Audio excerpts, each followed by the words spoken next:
For the 25th problem on this second ACT practice test, which of the following trigonometric equations is valid for side measurement x inches, diagonal measurement y inches, and angle measurement w degrees in the rectangle shown below?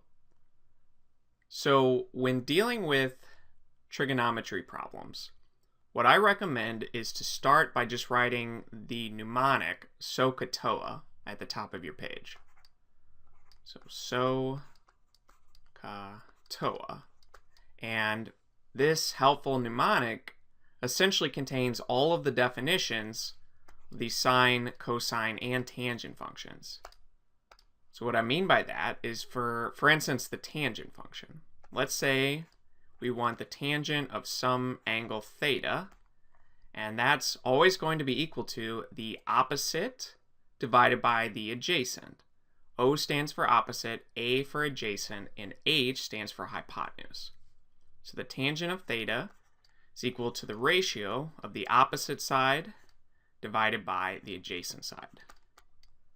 So looking at our particular problem, what we want to figure out is, relative to this angle, w degrees, what would we consider x and y? Are they opposite the angle, adjacent, or are they the hypotenuse of the triangle?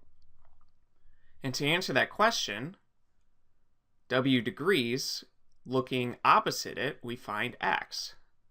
So x, this is our opposite, the angle side, and y is on the long side of the triangle, which makes it the hypotenuse. So we have a situation where we're trying to find w degrees, or at least we're trying to set up a relationship between w degrees and these two side lengths. And we know the opposite and the hypotenuse. So we have to look at our mnemonic and think, which one of these functions, sine, cosine, and tangent, contain the opposite and the hypotenuse? Or in other words, they contain O and H, but no A. And you can see cosine and tangent each contain the adjacent side, this A here. So we know that those two can't be the function that we need to use. And that only leaves the sine function.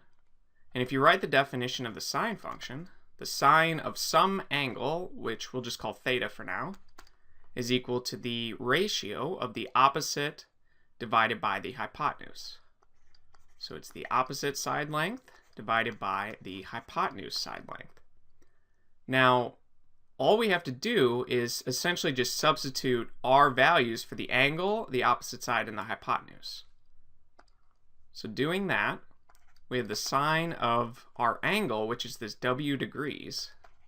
So the sine of w degrees is equal to the opposite divided by the hypotenuse. The opposite is this value x. So we have x divided by the hypotenuse, which is y. So this sine of w degrees is equal to x over y. This is the relationship that we needed to find.